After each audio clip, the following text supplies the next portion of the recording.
Ponsel di atas meja rias bergetar kencang. Aku baru saja selesai mengeringkan rambut saat sebuah notifikasi pesan WhatsApp muncul di layar. Nama pengirimnya adalah Doni, laki-laki yang sudah menemaniku selama 3 tahun dalam ikatan pernikahan. Aku tersenyum tipis, mengira dia akan menanyakan menu makan malam atau sekadar mengucapkan rindu seperti biasanya. Namun, senyum itu langsung hilang saat aku membaca barisan kalimat yang dia kirimkan. Villa mewahmu yang ada di Jogja sudah kujual 50 miliar. Ini aku transfer 1 juta buat ongkos kamu balik ke rumah ibumu. Aku sudah bosan pura-pura jadi suami baik. Sekarang aku kaya raya dan kamu bukan siapa-siapa lagi. Hahaha. Aku terdiam menatap layar itu. Jantungku berdetak normal. Tidak ada ledakan emosi yang berlebihan. Aku justru merasa aneh. Bagaimana mungkin dia menjual aset yang bahkan tidak pernah dia sentuh dokumennya? Doni mengirimkan tangkapan layar bukti transfer sebesar 1 juta rupiah ke rekening pribadiku. Tak lama kemudian, muncul deretan emoji tertawa mengejek yang memenuhi kolom obrolan. Dia benar-benar merasa telah memenangkan permainan ini. Aku meletakkan pengering rambut dan duduk di tepi tempat tidur. Kamar mewah ini terasa sangat sunyi. Doni tidak ada di rumah sejak pagi. Dia beralasan ada urusan bisnis di luar kota. Tapi ternyata dia sedang sibuk mengurusi villa warisan ayahku. Aku menarik napas panjang dan mencoba mencerna situasi. Dia baru saja mengakui pengkhianatannya secara terbuka. Dia mengusirku dari rumah kami sendiri dengan uang 1 juta rupiah.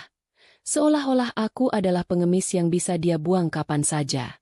Mbok Siti, asisten rumah tangga yang sudah ikut denganku sejak kecil, mengetuk pintu kamar. Dia masuk dengan wajah cemas sambil membawa segelas air putih. Aku melihat tangannya sedikit gemetar. Sepertinya dia juga merasakan ada sesuatu yang tidak beres di rumah ini sejak Doni pergi terburu-buru tadi pagi. Non Rani, Bapak tadi pergi bawa koper besar. Apa Non sudah tahu? Tanya Mbok Siti dengan suara pelan. Aku mengangguk sambil menunjukkan pesan di ponselku. Mbok Siti menutup mulutnya dengan tangan.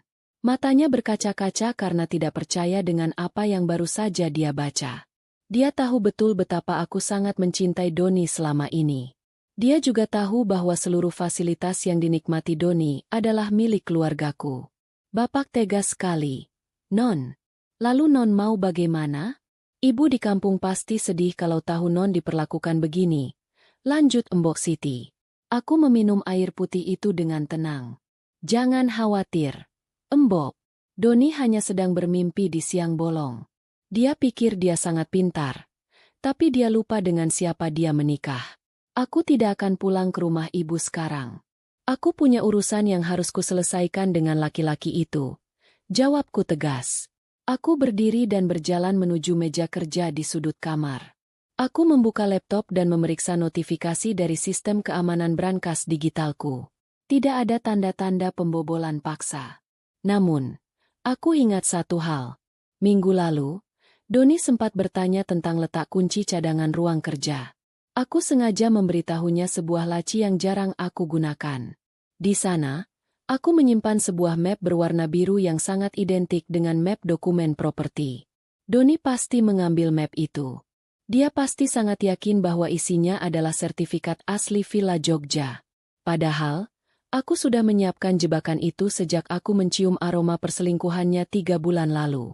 Aku sengaja membuat duplikat sertifikat yang sangat mirip dengan aslinya, lengkap dengan tanda tangan palsu dan stempel yang sekilas terlihat sah. Aku ingin tahu sejauh mana dia berani mengkhianatiku. Ternyata, dia jauh lebih rakus dari yang kubayangkan. Aku mengambil ponsel dan menghubungi pengacaraku. Pak Broto. Suara di seberang sana terdengar sigap.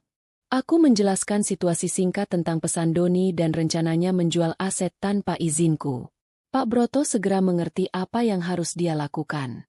Kita akan biarkan dia melangkah sampai titik akad. Rani. Itu akan menjadi bukti kuat penipuan dan pencucian uang jika dia benar-benar menerima pembayaran dari pembeli. Kata Pak Broto dari balik telepon. Aku setuju. Aku ingin Doni merasa berada di puncak dunia sebelum aku menjatuhkannya ke dasar jurang. Aku kembali menatap pesan ejekannya. 1 juta rupiah untuk pulang ke rumah ibu? Dia benar-benar merendahkan martabatku. Dia lupa bahwa selama ini dialah yang hidup menumpang di rumah ini. Mobil yang dia kendarai, baju yang dia pakai, bahkan jam tangan mewah di pergelangan tangannya adalah hasil dari uang perusahaanku. Aku bangkit dan mengambil tas kecil. Aku harus memastikan satu hal lagi. Aku keluar dari kamar dan menuju ruang kerja. Ruangan itu terlihat sedikit berantakan. Laci yang aku maksud tadi terbuka lebar. Map biru itu sudah hilang. Aku tersenyum dingin. Doni benar-benar masuk ke dalam perangkap. Dia mengambil umpan itu tanpa memeriksa detailnya karena terlalu bernafsu ingin menjadi kaya secara instan. Aku duduk di kursi kerja dan menyalakan tablet untuk memantau pergerakan rekening perusahaan. Doni tidak memiliki akses ke sana, tapi dia mencoba melakukan beberapa kali percobaan login yang gagal tadi siang. Dia benar-benar ingin menguras semuanya. Keserakahannya telah membutakan logikanya sendiri. Aku mengirim pesan singkat kepada ibu agar beliau tidak perlu khawatir jika mendengar berita aneh tentangku. Ibu membalas dengan sangat bijak, memintaku untuk tetap tenang dan menyelesaikan masalah dengan kepala dingin. Malam itu, aku tidak menangis sama sekali. Rasa cintaku pada Doni sudah menguap sejak dia berani menghina orang tuaku dalam sebuah pertengkaran kecil sebulan yang lalu. Kini yang tersisa hanyalah logika dan rencana balas dendam yang rapi. Doni mengira aku hanya perempuan lemah yang akan menangis terseduh-seduh saat diceraikan dan diusir. Dia akan segera tahu bahwa bermain api denganku adalah kesalahan terbesar dalam hidupnya. Cahaya matahari pagi masuk melalui celah gorden ruang kerja. Aku belum tidur sejak semalam. Fokusku sepenuhnya tertuju pada layar monitor yang menunjukkan lokasi GPS mobil yang dibawa Doni. Dia berada di sebuah hotel berbintang di pusat kota. Aku tahu pasti, di sanalah dia akan melakukan transaksi besar itu. 50 miliar rupiah adalah angka yang fantastis, cukup untuk membuat orang seperti Doni kehilangan akal sehatnya. Aku melangkah menuju brankas rahasia yang tersembunyi di balik lemari buku. Aku menekan kode kombinasi dan memindai sidik jariku. Pintu besi kecil itu terbuka dengan suara klik yang halus. Di dalamnya, tersimpan sebuah map coklat tua yang masih tersegel rapat. Itulah sertifikat asli Villa Jogja. Villa itu adalah warisan dari almarhum ayahku. Sebuah bangunan bersejarah dengan luas tanah yang luar biasa. Tidak ada seorang pun yang boleh menyentuhnya, apalagi menjualnya demi kepentingan pribadi.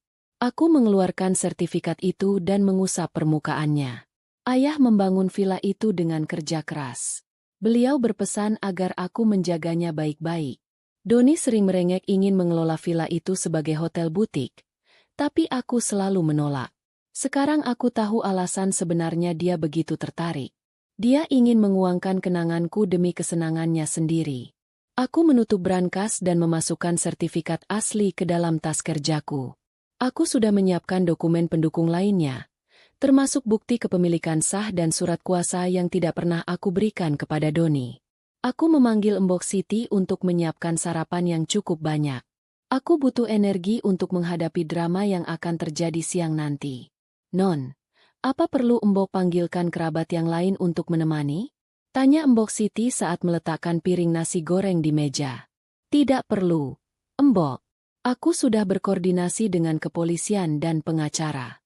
Aku ingin menyelesaikan ini sendiri. Mbok tetap saja di rumah dan jaga semuanya dengan baik. Kalau ada orang suruhan Doni datang untuk mengambil barang-barang, jangan izinkan mereka masuk, pesanku tegas. Mbok Siti mengangguk patuh. Aku makan dengan tenang, menikmati setiap suapan seolah tidak ada beban yang menghimpit. Keyakinanku sangat kuat. Doni sudah menggali lubang kuburnya sendiri.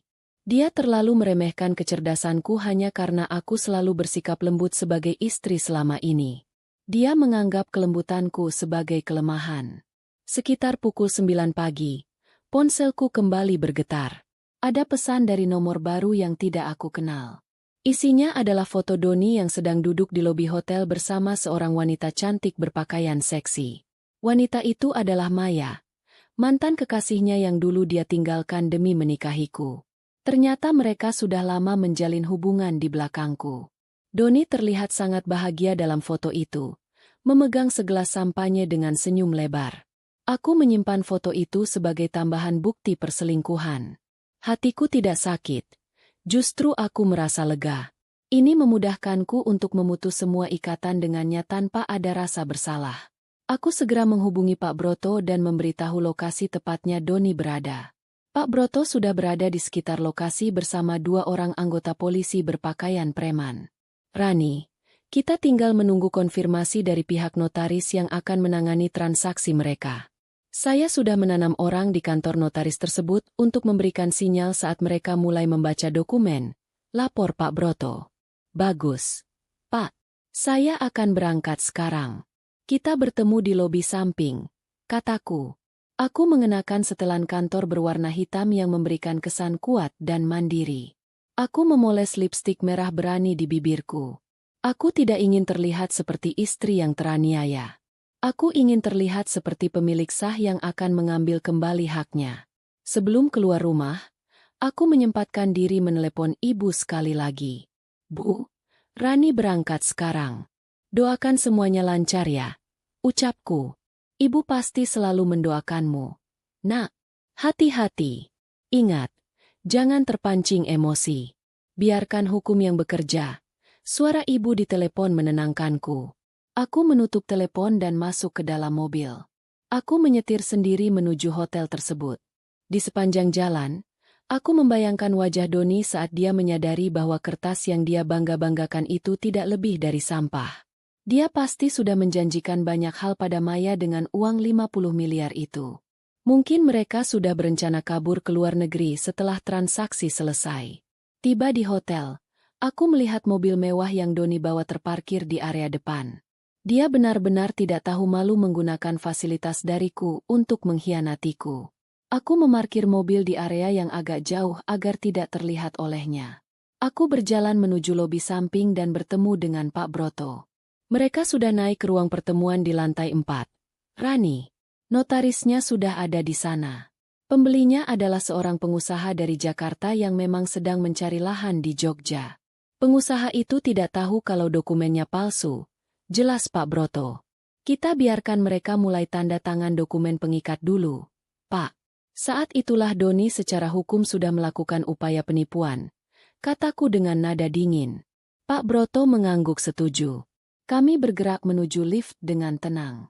Polisi yang mengikuti kami sudah bersiap dengan borgol di balik jaket mereka. Suasana di dalam lift terasa sangat tegang. Tapi aku tetap tenang. Aku sudah mengatur semua ini dengan sangat detail. Tidak akan ada celah bagi Doni untuk melarikan diri. Saat pintu lift terbuka di lantai 4, aku melihat beberapa ajudan pengusaha tersebut berjaga di depan pintu ruangan. Pak Broto menunjukkan kartu identitasnya dan menjelaskan situasi singkat. Karena kami membawa polisi, mereka tidak bisa menghalangi kami. Aku berdiri tepat di depan pintu ruangan yang tertutup rapat. Aku bisa mendengar suara tawa Doni dari dalam. Dia sedang membual tentang betapa sulitnya dia mendapatkan villa itu dari keluarganya. Laki-laki itu benar-benar pembohong ulung. Dia menceritakan kisah fiktif tentang perjuangannya. Padahal dia hanya datang saat semuanya sudah jadi. Aku mengepalkan tangan, bukan karena marah, tapi karena tidak sabar ingin mengakhiri pertunjukan konyol ini. Aku menoleh ke arah Pak Broto dan memberi isyarat bahwa aku siap. Tunggu sebentar lagi. Rani. Notaris sedang mengecek keaslian nomor registrasinya sekarang. Bisik Pak Broto sambil melihat pesan di ponselnya. Aku memejamkan mata sejenak. Membayangkan wajah ayah. Ayah, hari ini aku menjaga apa yang ayah titipkan. Aku tidak akan membiarkan orang jahat mengambilnya. Setelah ini, semuanya akan kembali ke tempat yang seharusnya.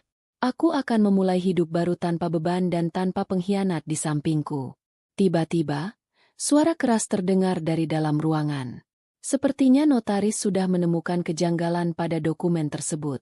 Inilah saatnya. Aku mendorong pintu ruangan itu dengan kuat. Saya duduk di hadapan Pak Broto. Ruangan kantor hukumnya terasa dingin karena pendingin udara yang bekerja maksimal. Anda mungkin mengira saya akan menangis terseduh-seduh saat menceritakan pengkhianatan suami saya. Kenyataannya, saya sangat tenang.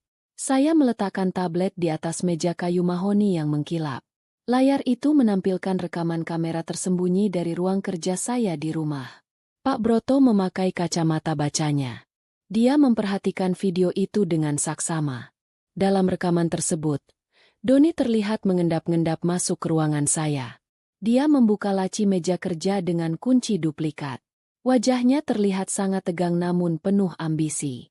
Dia menemukan map biru yang sudah saya siapkan. Dia membukanya sejenak, melihat logo Garuda di atas kertas tersebut, lalu tersenyum sangat lebar. Dia mencium map itu seolah-olah sedang memegang tumpukan uang tunai. Rekaman ini sangat jelas, Pak Broto, kata saya sambil mematikan layar. Pak Broto mengangguk pelan. Dia menyandarkan punggungnya ke kursi kerja yang empuk. Ini sudah masuk kategori pencurian dalam rumah tangga, Rani. Tapi kita punya rencana yang lebih besar. Dia berniat menjual aset tersebut.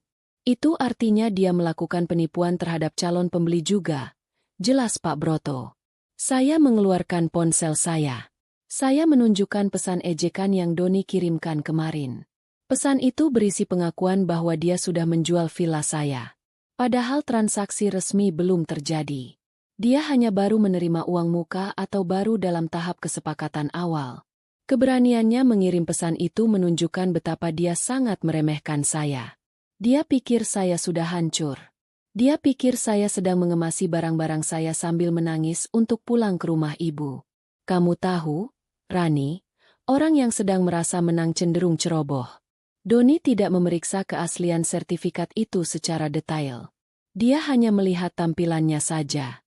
Saya sudah berkoordinasi dengan tim forensik dokumen. Mereka membuat duplikat itu sangat sempurna di permukaan. Tapi nomor registrasinya merujuk pada tanah kosong di antah berantah, kata Pak Broto lagi. Saya tersenyum. Saya sudah memikirkan langkah ini sejak 3 bulan lalu. Saat itu, saya menemukan tagihan hotel di saku celana Doni. Saya tidak langsung melabraknya. Saya justru menyewa detektif swasta. Hasilnya mengejutkan. Doni tidak hanya berselingkuh dengan Maya, mantan kekasihnya. Dia juga memiliki utang judi online yang jumlahnya mencapai miliaran rupiah. Dia sangat terdesak. Menjual aset saya adalah satu-satunya jalan keluar baginya untuk tetap terlihat kaya di depan selingkuhannya. Pak Broto kemudian memanggil asistennya. Mereka membentangkan peta digital lokasi hotel tempat transaksi akan berlangsung. Doni menjadwalkan pertemuan pukul 1 siang besok. Dia memilih hotel mewah untuk mengesankan pembeli. Pembelinya adalah Pak Tirta, seorang kolektor properti dari Jakarta. Pak Tirta tidak tahu apa-apa tentang konflik rumah tangga kami. Dia benar-benar mengira Doni memiliki kuasa penuh atas villa itu. Saya ingin polisi ada di sana sebelum uang itu benar-benar berpindah tangan, Pak Broto.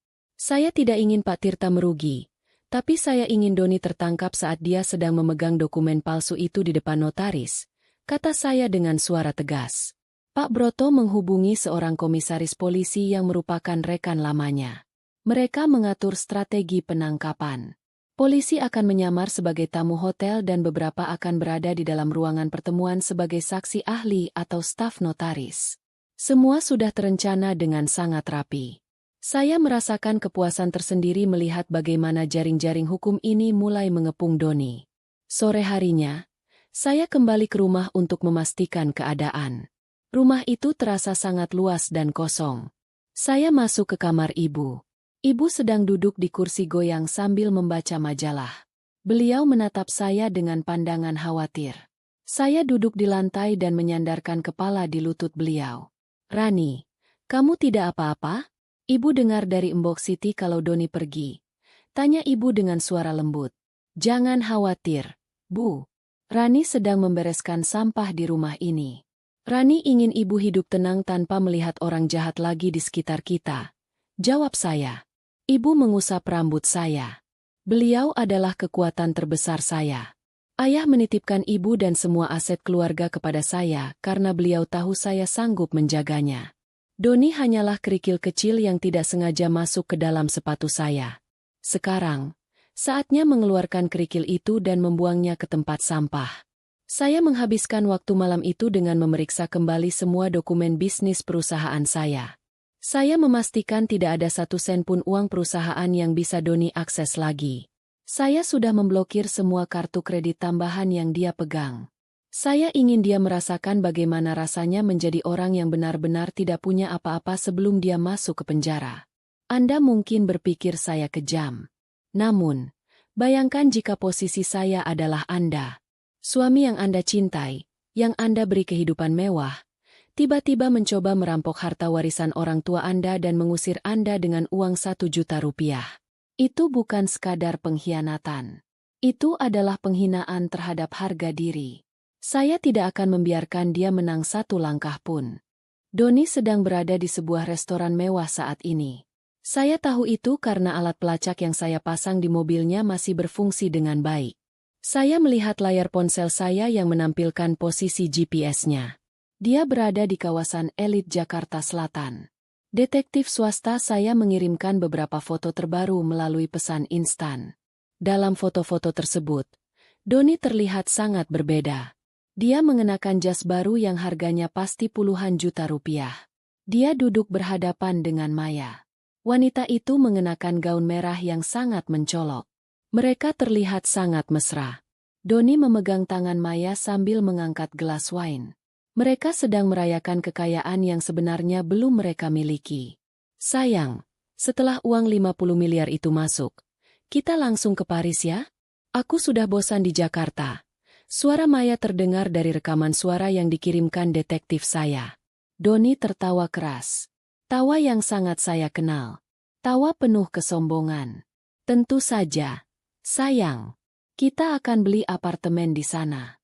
Rani itu bodoh. Dia pikir aku benar-benar mencintainya.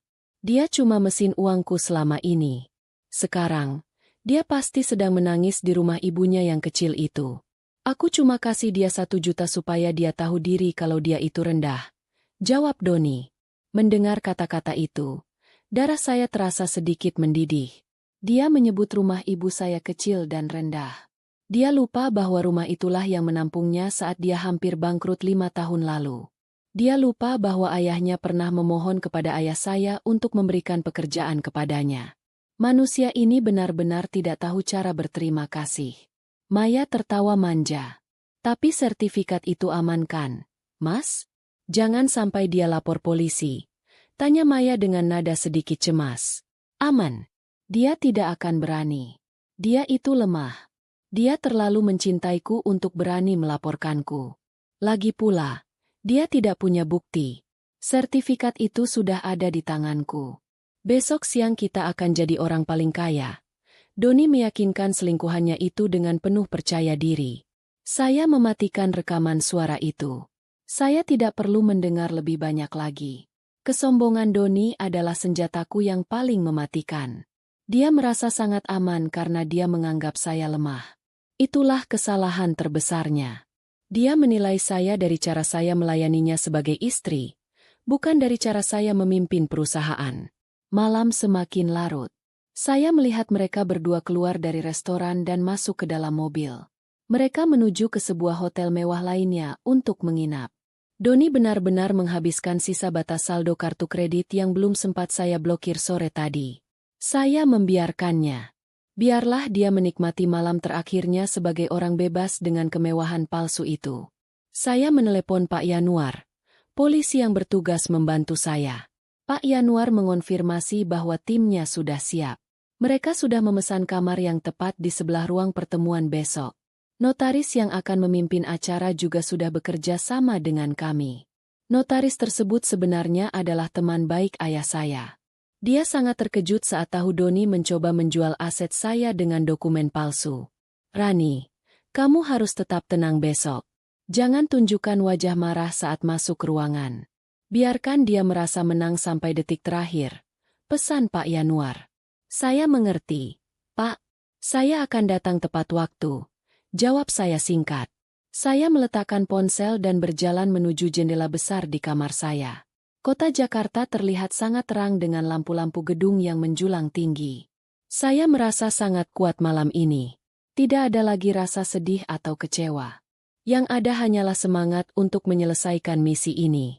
Kamu mungkin bertanya-tanya, mengapa saya memberikan uang 1 juta kepadanya nanti? Tidak. Saya punya rencana yang lebih baik. Dia memberikan saya 1 juta sebagai penghinaan. Saya akan memberinya Rp50.000 saja. Uang itu jauh lebih cukup untuk membayar ongkos mobil polisi yang akan membawanya ke jeruji besi. Itu adalah simbol bahwa nilai dirinya di mata saya sudah turun drastis, bahkan lebih rendah dari uang receh. Saya mencoba untuk memejamkan mata dan beristirahat. Besok adalah hari besar.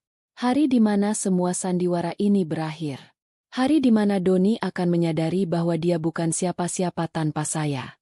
Saya membayangkan wajah syoknya saat melihat saya masuk membawa polisi. Saya membayangkan bagaimana Maya akan langsung meninggalkannya begitu tahu Doni tidak memiliki uang sepeser pun.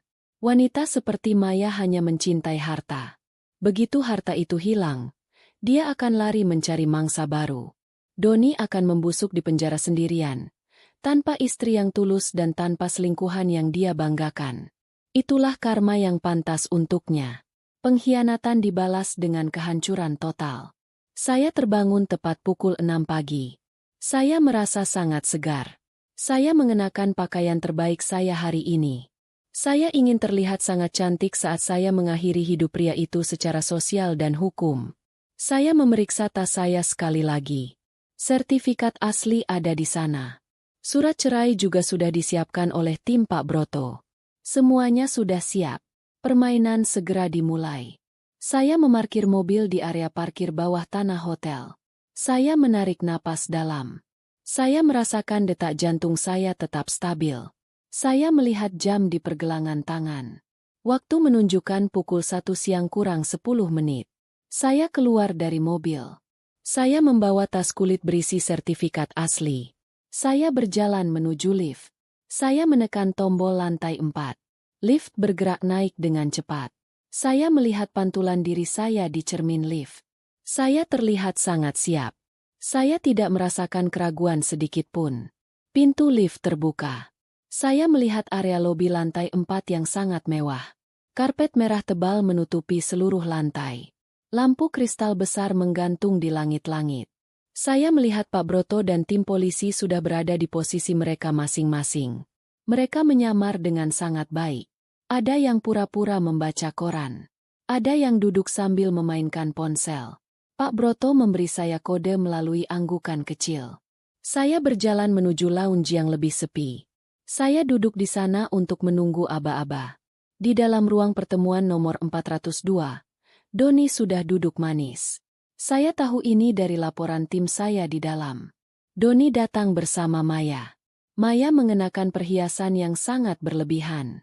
Doni memakai jam tangan Rolex yang saya belikan tahun lalu. Dia terlihat sangat bangga. Dia memesan kopi paling mahal.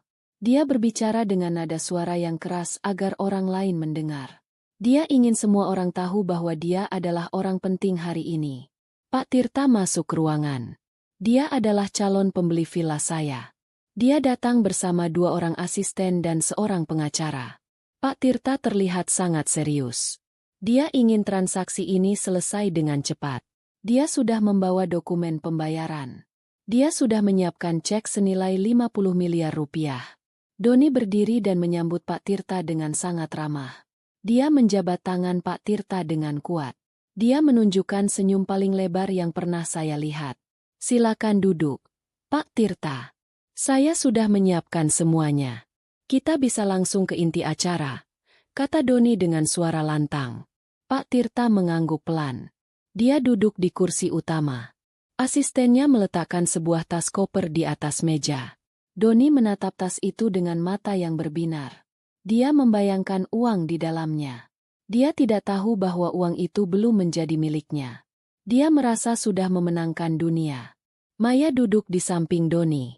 Dia terus mengusap lengan Doni. Dia merasa akan menjadi istri orang kaya dalam beberapa menit ke depan. Notaris masuk ke ruangan 5 menit kemudian. Namanya Pak Heru. Dia adalah notaris senior yang sudah saya hubungi sebelumnya. Pak Heru membawa tas kerja berwarna hitam. Dia menyapa semua orang dengan sopan. Dia meletakkan beberapa lembar dokumen di atas meja. Dia mulai menjelaskan prosedur akad jual beli ini. Doni mendengarkan dengan tidak sabar. Dia ingin Pak Heru cepat sampai pada bagian tanda tangan. Mana sertifikat aslinya? Pak Doni? Tanya Pak Heru. Doni dengan sigap membuka map biru miliknya. Dia mengeluarkan sebuah kertas tebal dengan logo Garuda di bagian atas. Dia menyerahkan kertas itu kepada Pak Heru dengan tangan yang sedikit gemetar karena bersemangat. Ini dia, Pak. Semuanya asli dan sah. Istri saya sudah memberikan kuasa penuh kepada saya. Bohong Doni tanpa ragu. Pak Heru menerima kertas itu. Dia tidak langsung memeriksanya secara detail. Dia meletakkan sertifikat itu di depannya. Pak Heru kemudian meminta identitas Doni dan bukti pendukung lainnya. Doni menyerahkan KTP dan sebuah surat kuasa palsu. Surat kuasa itu berisi tanda tangan saya yang dia tiru. Doni sangat percaya diri bahwa tanda tangan itu sangat mirip dengan aslinya. Dia sudah berlatih berhari-hari untuk memalsukan tanda tangan saya. Pak Tirta melihat sertifikat itu dari jarak jauh. Dia merasa lega karena dokumennya terlihat lengkap. Dia menginstruksikan asistennya untuk menyiapkan draft transfer bank. Doni melihat layar laptop asisten Pak Tirta. Dia melihat angka 50 miliar tertera di sana. Jantung Doni pasti berdetak sangat kencang sekarang. Dia sudah merasa menjadi miliarder. Dia mulai menyusun rencana di kepalanya. Dia ingin membeli mobil sport. Dia ingin liburan ke luar negeri. Dia ingin meninggalkan saya selamanya.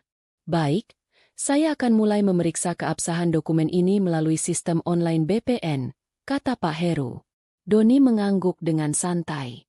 Silakan, Pak. Saya jamin semuanya beres. Villa itu warisan keluarga yang sangat terjaga. Tambah Doni lagi. Maya ikut menimpali pembicaraan. Iya, Pak Heru. Kami sudah lama ingin mengelola uang ini untuk bisnis lain. Villa itu terlalu besar untuk kami tinggali berdua, kata Maya sambil tersenyum palsu.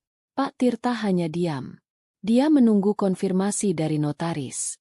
Dia adalah orang bisnis yang sangat teliti. Dia tidak akan mengeluarkan uang sepeser pun sebelum ada lampu hijau dari pihak hukum. Suasana di dalam ruangan itu menjadi sedikit tenang. Hanya terdengar suara ketikan jari Pak Heru di atas keyboard laptopnya. Doni terus memperhatikan layar laptop Pak Heru dengan penuh harapan. Saya memantau semuanya dari luar. Pak Broto memberikan laporan menit demi menit melalui pesan singkat. Saya merasa kasihan melihat Doni begitu bodoh. Dia masuk ke dalam lubang yang dia gali sendiri. Dia tidak tahu bahwa sertifikat di tangan Pak Heru adalah hasil cetakan printer berkualitas tinggi yang sudah saya modifikasi. Kertas itu tidak memiliki chip asli. Nomor serinya merujuk pada sebuah gudang tua di pinggiran kota yang tidak berharga. Doni mengambil ponselnya. Dia mengirim pesan kepada seseorang. Mungkin kepada ibunya atau teman judinya. Dia memberitahu mereka bahwa sebentar lagi dia akan kaya raya. Dia merasa sangat hebat. Dia lupa bahwa dia sedang berdiri di atas pasir hisap. Semakin dia bergerak, semakin cepat dia akan tenggelam. Saya hanya perlu menunggu beberapa saat lagi untuk memberikan pukulan terakhir. Pak Heru mengernyitkan dahi. Dia mendekatkan wajahnya ke layar laptop. Dia mengulang proses input data sebanyak 3 kali. Ruangan yang tadinya penuh tawa itu tiba-tiba menjadi sunyi. Doni mulai merasa ada yang aneh. Dia memperbaiki posisi duduknya. Maya berhenti mengusap lengan Doni. Dia menatap wajah Pak Heru dengan penuh tanya. Pak Tirta juga mulai merasa curiga. Dia melipat tangan di depan dada. Ada masalah, Pak Heru? Tanya Doni dengan suara yang sedikit meninggi. Pak Heru tidak menjawab. Dia mengambil sebuah alat pemindai kecil dari tasnya. Dia mengarahkan sinar laser biru ke bagian hologram sertifikat tersebut. Dia melihat tanda air di balik kertas itu. Wajah Pak Heru berubah menjadi sangat serius. Dia kemudian menatap Doni dengan tatapan yang sangat tajam. Dia meletakkan sertifikat itu kembali ke atas meja dengan gerakan yang kasar. Pak Doni, apakah Anda sadar dengan apa yang Anda berikan kepada saya ini? Tanya Pak Heru dengan nada dingin. Doni tertawa kecil yang dipaksakan. Maksud Bapak apa? Itu sertifikat asli villa saya. Apa ada yang kurang? Jawab Doni dengan nada membela diri. Ini bukan sertifikat asli, Pak Doni. Ini adalah dokumen palsu. Nomor registrasi yang tertera di sini tidak sesuai dengan data aset villa di Jogja. Data ini merujuk pada sebuah tanah kosong di lokasi yang berbeda. Hologramnya tidak merespons sensor keamanan saya. Chip di dalamnya juga tidak terbaca oleh sistem VPN. Jelas Pak Heru dengan lantang. Wajah Doni langsung berubah pucat. Bibirnya bergetar. Dia seperti tersambar petir di siang bolong. Dia mengambil sertifikat itu dan melihatnya berkali-kali. Tidak mungkin. Saya ambil sendiri dari brankas istri saya. Anda pasti salah periksa. Teriak Doni sambil berdiri dari kursinya. Pak Tirta langsung berdiri. Dia terlihat sangat marah. Apa-apaan ini, Doni? Kamu mencoba menipu saya? Kamu bilang dokumennya lengkap dan sah. Teriak Pak Tirta. Asisten Pak Tirta langsung menutup laptopnya. Mereka membatalkan perintah transfer yang tadinya tinggal menekan tombol kirim. Doni panik. Dia berkeringat dingin meskipun ruangan itu ber-AC. Maya juga ikut panik. Dia berdiri dan mencoba menjauh dari Doni. Dia tidak ingin ikut terseret dalam masalah ini. Sayang, apa maksudnya ini? Kamu bilang ini asli? Tanya Maya dengan wajah ketakutan. Diam kamu, Maya. Ini pasti ada yang salah. Pak Heru, tolong cek lagi. Mungkin sistemnya sedang error. Bentak Doni. Dia mulai kehilangan kendali diri. Dia merasa dunianya hancur dalam sekejap. Uang 50 miliar yang sudah ada di depan mata kini menguap begitu saja. Sistem saya tidak pernah salah. Pak Doni, saya sudah menghubungkan ini langsung ke database pusat. Dokumen ini adalah produk pemalsuan yang sangat rapi di permukaan, tapi kosong di dalam. Anda sudah melakukan upaya penipuan di depan saya dan Pak Tirta, kata Pak Heru dengan tegas. Doni jatuh terduduk di kursinya. Dia terlihat sangat lemas. Matanya kosong menatap meja. Dia tidak percaya rencananya gagal total. Dia merasa sudah sangat rapi dalam menyusun semuanya. Dia tidak tahu bahwa saya sudah menukar dokumen itu jauh-jauh hari. Dia tidak tahu bahwa setiap langkahnya selama ini selalu dalam pengawasan saya. Pak Tirta mengeluarkan ponselnya. Saya akan laporkan ini ke polisi. Ini adalah penghinaan bagi saya. Katanya dengan nada mengancam. Jangan, Pak Tirta. Tolong beri saya waktu. Saya akan bicara dengan istri saya. Mungkin dia memberikan map yang salah kepada saya. Mohon Doni dengan suara parau. Dia mencoba mencari alasan terakhir untuk menyelamatkan dirinya sendiri. Pak Heru menggelengkan kepala. Sudah terlambat untuk bicara. Pak Doni. Fakta bahwa Anda membawa dokumen ini ke sini dengan niat menjual tanpa kehadiran pemilik sah sudah merupakan tindak kriminal. Apalagi Anda menggunakan surat kuasa yang juga terindikasi palsu, tambah Pak Heru. Doni menundukkan kepala. Dia menutup wajahnya dengan kedua tangan. Dia mulai menangis sesenggukan. Keangkuhannya hilang seketika. Dia teringat pesan yang dia kirimkan kepada saya kemarin. Dia teringat bagaimana dia mengusir saya dengan uang 1 juta rupiah. Sekarang, dia berada di posisi yang jauh lebih rendah. Dia tidak memiliki apa-apa. Dia hanya memiliki selembar kertas palsu yang akan membawanya ke penjara. Saya berdiri di depan pintu ruangan itu. Saya mendengar semua percakapan di dalam. Inilah saat yang saya tunggu. Saya merapikan pakaian saya. Saya memegang tas saya dengan kuat. Saya memberi isyarat kepada Pak Broto dan polisi untuk bersiap. Saya menarik napas dalam. Saya membuka pintu ruangan itu dengan satu gerakan yang mantap. Semua orang di dalam ruangan menoleh ke arah pintu. Mereka melihat saya berdiri di sana dengan senyum kemenangan. Doni mendongak. Matanya membelalak saat melihat saya. Dia seolah melihat hantu. Dia tidak menyangka saya akan ada di sini sekarang. Saya melangkah masuk ke dalam ruangan. Suasana seketika menjadi hening. Semua mata tertuju kepada saya. Doni menatap saya dengan mulut terbuka. Wajahnya yang tadi pucat kini menjadi semakin kusam. Dia tampak seperti baru saja melihat hantu di siang hari. Maya langsung melepaskan tangan dari lengan Doni. Dia bergeser menjauh seolah Doni adalah wabah penyakit yang menular. Halo, sayang. Kamu tampak terkejut melihat saya di sini, kata saya dengan nada datar. Saya berjalan mendekati meja pertemuan. Saya meletakkan tas kulit saya di atas permukaan kayu yang dingin. Saya membuka kunci tas itu dengan tenang. Gerakan saya sangat teratur. Saya tidak menunjukkan kemarahan. Saya tidak menunjukkan kesedihan. Saya hanya menunjukkan ketegasan seorang pemilik sah. Rani, kenapa kamu ada di sini? Kamu seharusnya sudah pulang ke rumah ibu. Tanya Doni dengan suara yang parau. Saya mengabaikan pertanyaannya. Saya mengeluarkan map coklat tua dari dalam tas.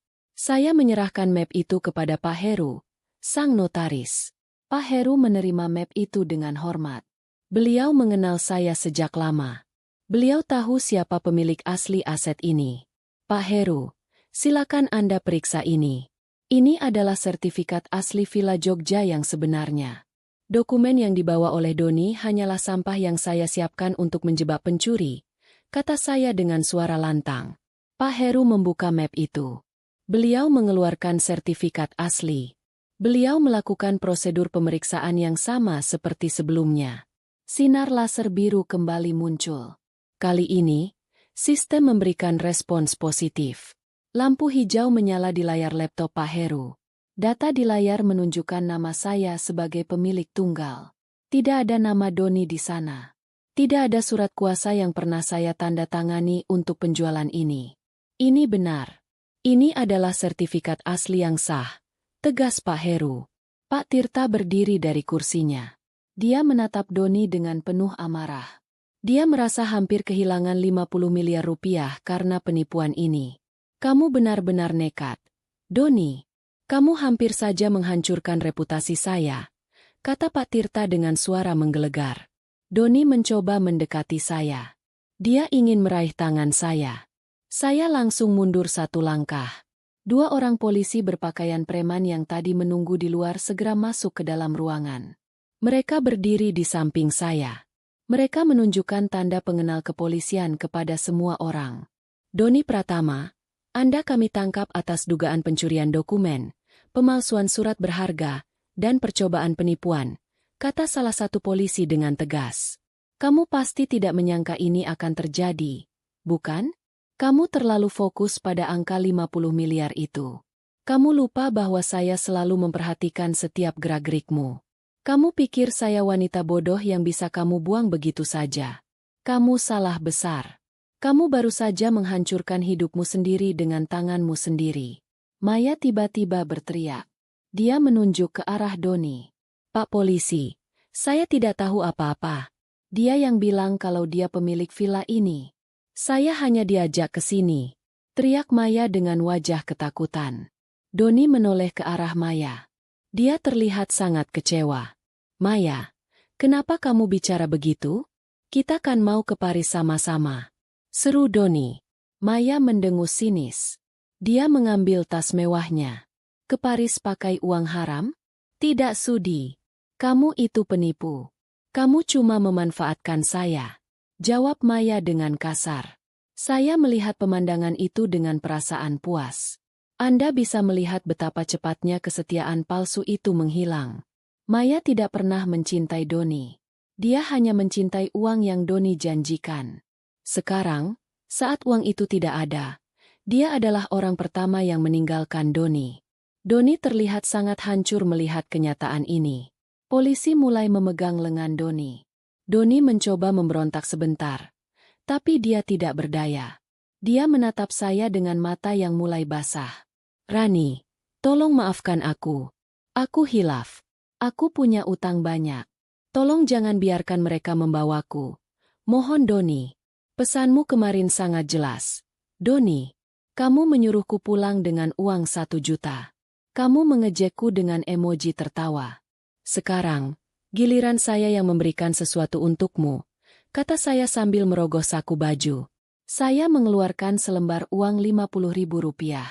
Saya meletakkan uang itu di atas meja tepat di depan Doni. Ini untuk ongkos perjalananmu menuju penjara. Kamu tidak perlu khawatir tentang tiket pulang ke rumah ibu. Kamu akan punya rumah baru di balik jeruji besi untuk waktu yang sangat lama. Tawa kecil keluar dari mulut saya. Itu bukan tawa bahagia, tapi tawa kepuasan karena keadilan akhirnya tegak. Doni tertunduk lesu. Dia tidak bisa berkata-kata lagi. Petugas polisi menariknya keluar dari ruangan. Semua orang di hotel itu melihat Doni dibawa dengan tangan terborgol. Doni terus memohon sepanjang jalan menuju lobi. Suaranya terdengar sangat menyedihkan. Dia memanggil nama saya berkali-kali. Dia berjanji akan berubah. Dia berjanji akan menjadi suami yang baik. Saya tidak menoleh sedikit pun. Saya berjalan di depan dengan kepala tegak. Pak Broto berjalan di samping saya. Pak Tirta mengikuti dari belakang untuk memberikan keterangan kepada polisi. Di lobi hotel, banyak tamu yang memperhatikan kejadian ini. Beberapa orang mengambil foto dan merekam video. Saya tidak peduli. Biarkan seluruh dunia tahu siapa Doni sebenarnya. Berita ini akan segera tersebar. Nama baik Doni akan hancur seketika. Perusahaan-perusahaan yang mengenalnya akan memutus hubungan kerjasama. Dia akan menjadi orang buangan. Polisi memasukkan Doni ke dalam mobil patroli. Maya sudah menghilang entah kemana. Dia lari secepat kilat begitu melihat peluang untuk kabur. Doni melihat ke arah jendela mobil. Dia menatap saya dengan tatapan penuh penyesalan. Saya hanya memberikan tatapan dingin. Saya tidak merasakan sedikit pun rasa iba. Penyesalan selalu datang terlambat. Doni, kamu punya banyak kesempatan untuk jujur. Kamu punya banyak waktu untuk berubah. Tapi kamu memilih jalan yang salah. Kamu memilih untuk mengkhianati orang yang paling mendukungmu. Sekarang, kamu harus menanggung akibatnya. Pak Tirta mendekati saya. Bu Rani, saya minta maaf atas ketidaktahuan saya. Saya benar-benar tidak tahu kalau Doni melakukan ini di belakang Anda, kata Pak Tirta dengan nada menyesal. Tidak apa-apa, Pak Tirta. Saya justru berterima kasih karena Anda mau bekerja sama. Tanpa transaksi hari ini, sulit bagi saya untuk menjebaknya dengan bukti yang kuat seperti ini, jawab saya sambil menjabat tangannya. Kami akan memberikan keterangan lengkap di kantor polisi, Bu. Saya pastikan dia mendapatkan hukuman yang setimpal, tambah Pak Tirta. Setelah mobil polisi pergi, saya merasa sebuah beban besar terangkat dari bahu saya. Saya melihat ke langit yang cerah. Saya merasa bebas. Pernikahan ini sudah berakhir sejak lama dalam hati saya. Hari ini, secara fisik dan hukum, ikatan itu juga mulai terputus. Saya akan segera mengajukan gugatan cerai secara resmi. Pak Broto memberikan beberapa dokumen kepada saya. Ini draft gugatan cerai yang sudah saya siapkan. Rani, kamu tinggal tanda tangan. Kita bisa mendaftarkannya besok pagi ke pengadilan agama, kata Pak Broto. Saya mengambil pena dan langsung menandatangani dokumen itu di atas kap mobil saya. Saya tidak butuh waktu untuk berpikir. Keputusan saya sudah bulat. Saya tidak ingin berhubungan lagi dengan pria itu. Saya ingin menghapus jejaknya dari hidup saya. Kamu tahu, dalam hidup ini, kita sering bertemu orang yang salah. Mereka datang sebagai ujian. Doni adalah ujian bagi kesabaran dan kecerdasan saya. Saya berhasil melewati ujian itu. Saya tidak menjadi korban yang lemah. Saya menjadi pemenang yang berani mengambil tindakan. Saya masuk ke dalam mobil saya. Saya menyalakan mesin. Saya ingin segera pulang ke rumah. Saya ingin memeluk ibu. Saya ingin memberitahu beliau bahwa semuanya sudah selesai. Saya tidak akan pernah membiarkan siapapun menginjak-injak harga diri saya lagi. Di perjalanan, saya melewati sebuah toko bunga.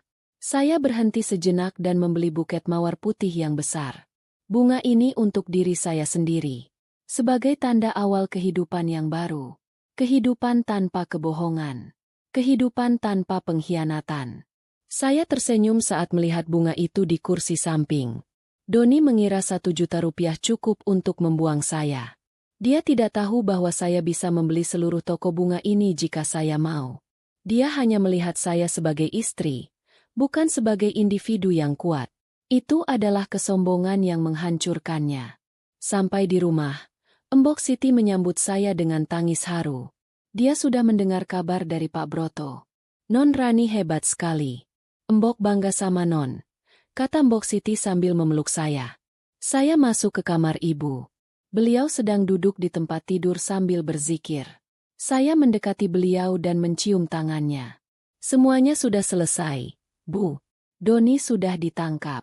Rani sudah menggugat cerai, kata saya pelan. Ibu mengangguk pelan.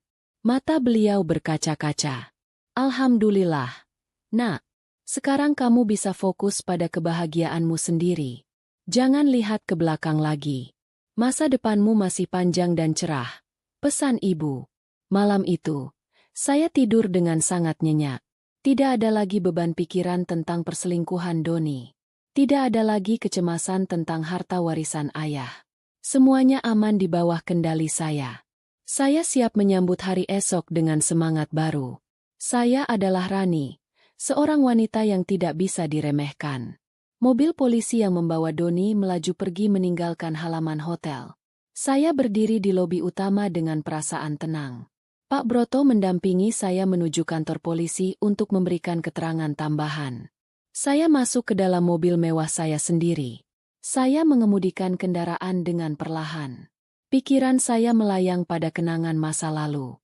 Doni dulu adalah pria yang tampak sangat tulus. Dia mendekati saya saat saya sedang berduka karena kehilangan ayah. Saya memberikan segalanya untuk dia. Saya memberikan kepercayaan dan harta. Namun dia membalasnya dengan racun pengkhianatan. Tiba di kantor polisi. Suasana terasa sangat dingin. Bau asap rokok dan kertas tua memenuhi ruangan. Saya melihat Doni duduk di sebuah kursi besi di ruang interogasi. Dia tidak lagi memakai jas mahalnya. Polisi sudah menyita barang-barang pribadinya sebagai bukti. Doni menunduk lesu. Wajahnya sembab karena terus menangis. Saya duduk di hadapan penyidik. Saya menjelaskan kronologi kejadian secara detail. Saya menyerahkan bukti pesan singkat yang Doni kirimkan. Saya juga menyerahkan rekaman suara dari alat penyadap. Penyidik mencatat semua poin penting. Pak Broto memastikan tidak ada celah hukum yang terlewatkan. Setelah pemeriksaan selesai, saya meminta izin untuk bicara sebentar dengan Doni. Penyidik memberikan waktu 5 menit. Saya masuk ke ruangan interogasi. Doni langsung mendongak saat mendengar suara pintu terbuka. Dia mencoba berdiri tapi tangannya terikat pada kursi besi itu. Rani, aku mohon, cabut laporannya. Aku janji akan ganti semua uangmu. Aku akan bekerja keras untukmu, kata Doni dengan suara bergetar. Kamu mau mengganti dengan apa, Doni? Kamu tidak punya apa-apa lagi. Semua asetmu berasal dari uangku. Sekarang semuanya sudah aku bekukan. Jawab saya dengan suara dingin. Doni menangis lagi. Dia menceritakan tentang utang judinya yang menumpuk. Dia bilang dia terpaksa melakukan ini karena diancam oleh penagih utang. Saya hanya mendengarkan tanpa ekspresi. Alasan tetaplah alasan. Dia punya banyak cara lain untuk meminta bantuan jika dia jujur. Tapi dia memilih untuk mencuri dan menghina saya. Dia memilih untuk bersenang-senang dengan selingkuhannya menggunakan uang saya. Kamu kirim pesan kemarin dengan sangat sombong. Kamu bilang 1 juta cukup untuk aku balik ke rumah ibu. Kamu tertawa mengejekku. Apa sekarang kamu masih mau tertawa? Tanya saya. Doni terdiam. Dia tidak berani menatap mata saya. Dia tahu tindakannya sangat keterlaluan. Dia meremehkan seorang wanita yang selama ini menjadi penopang hidupnya. Dia mengira kebaikan saya adalah sebuah kebodohan. Dia lupa bahwa saya adalah anak didik ayah saya yang sangat keras dalam urusan bisnis. Saya membuka tas kecil saya. Saya mengambil selembar uang Rp50.000 yang tadi saya siapkan. Saya berjalan mendekat dan meletakkan uang itu di atas meja besi yang dingin. Uang itu tampak sangat mencolok di bawah lampu ruangan yang remang. Ini uang untukmu, Doni. Kemarin kamu beri aku 1 juta. Sekarang aku beri kamu Rp50.000 saja. Pakai uang ini untuk membeli kebutuhanmu saat perjalanan menuju penjara nanti. Mungkin kamu butuh sabun atau air minum di sana, kata saya. Doni menatap uang itu dengan pandangan kosong. Penghinaan ini terasa jauh lebih menyakitkan daripada tamparan fisik. Saya menertawakan nasibnya tepat di depan wajahnya. Hahaha. Suara tawa saya bergema di ruangan itu. Itu adalah tawa kemenangan seorang wanita yang berhasil mengambil kembali martabatnya.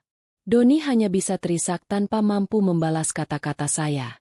Saya keluar dari ruang interogasi tanpa menoleh lagi. Saya merasa sudah sangat puas. Tugas saya di sini sudah selesai. Biarlah hukum yang menjalankan sisanya. Pak Broto memberitahu bahwa ancaman hukuman untuk Doni bisa mencapai 10 tahun penjara. Itu adalah waktu yang cukup lama untuk dia merenungi kesalahannya. Dia akan kehilangan masa mudanya di balik jeruji besi. Saya berjalan menuju parkiran. Saya menghirup udara malam yang segar. Saya merasa sangat ringan. Dendam saya sudah terbayar lunas. Saya tidak akan membiarkan bayang-bayang Doni menghantui saya lagi. Saya akan menghapus namanya dari dokumen keluarga saya. Saya akan memulai hidup yang benar-benar baru esok hari. Ibu menunggu di rumah dengan cemas. Saya segera menelepon beliau agar beliau bisa beristirahat dengan tenang. Saya katakan bahwa Doni sudah diproses secara hukum. Ibu bersyukur karena keadilan berpihak pada kami. Ibu berpesan agar saya tidak menjadi orang yang sombong setelah menang. Saya berjanji akan tetap menjadi pribadi yang baik tapi tetap waspada. Malam itu saya merenung. Anda mungkin berpikir bahwa memaafkan adalah jalan terbaik. Tapi bagi saya, keadilan harus tetap ditegakkan. Memaafkan bukan berarti membiarkan kejahatan tanpa hukuman. Jika saya membiarkan Doni pergi, dia akan melakukan hal yang sama pada wanita lain. Saya melakukan ini untuk diri saya sendiri dan juga untuk melindungi orang lain dari tipu daya pria seperti dia. 3 bulan berlalu dengan sangat cepat. Sidang perceraian saya berjalan lancar tanpa hambatan berarti. Doni tidak bisa berbuat banyak karena dia sedang berada di dalam sel tahanan. Hakim memutuskan secara fair stake karena tergugat tidak bisa hadir secara layak. Saya resmi menjadi janda yang kaya dan mandiri. Nama saya kembali bersih dari ikatan pernikahan yang beracun itu. Saya fokus mengembangkan bisnis warisan ayah. Villa di Jogja yang sempat ingin dijual Doni kini saya renovasi. Saya menjadikannya sebuah resort mewah dengan konsep budaya Jawa yang kental. Resort itu sukses besar.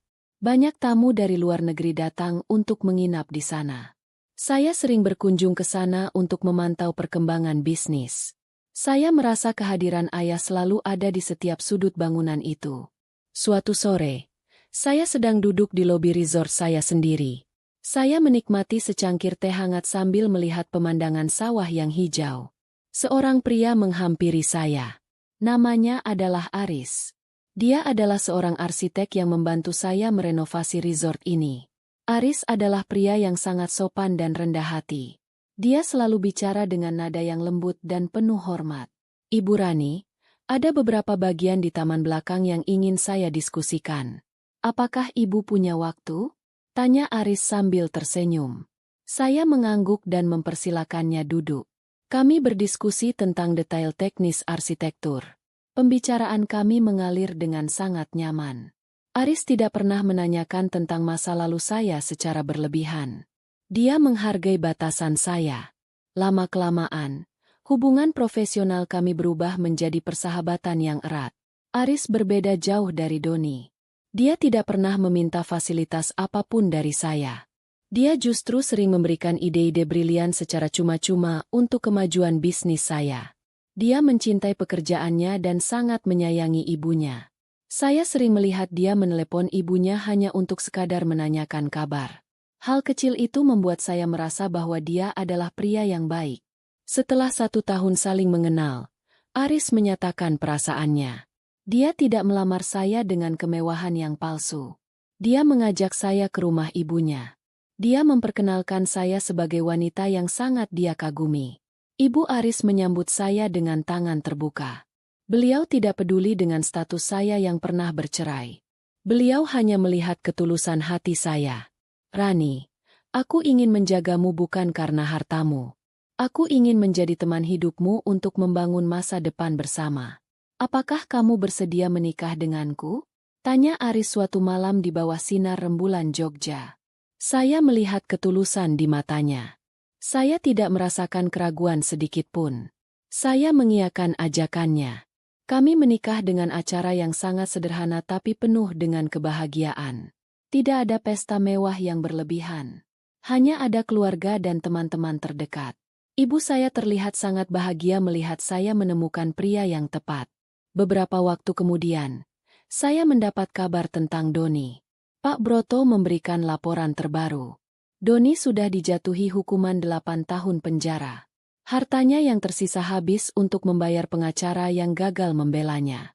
Maya, selingkuhannya, sudah menikah lagi dengan pria kaya lainnya. Doni benar-benar ditinggalkan sendirian. Dia menderita sakit di dalam penjara karena stres dan gaya hidup yang buruk. Saya tersenyum membaca laporan itu. Itu bukan senyum jahat, tapi senyum karena melihat hukum karma sedang bekerja dengan sempurna. Doni mendapatkan apa yang dia tanam. Dia menabur badai. Sekarang dia menuai kehancuran. Dia yang dulu tertawa mengejek saya dengan uang 1 juta. Kini menangis meratapi nasib di balik tembok beton. Sekarang saya hidup sangat bahagia bersama Aris. Kami dikaruniai seorang anak laki-laki yang sangat tampan. Aris menjadi ayah yang luar biasa. Dia tidak pernah sekalipun mencoba menguasai bisnis saya. Kami saling mendukung dan saling menghargai. Saya belajar bahwa kebahagiaan sejati tidak bisa dibeli dengan uang hasil rampasan. Kebahagiaan sejati datang dari ketulusan dan kejujuran. Anda harus percaya bahwa setiap perbuatan buruk akan ada balasannya. Jangan takut menghadapi pengkhianatan. Tetaplah cerdas dan kuat. Jangan biarkan siapapun meremehkan Anda.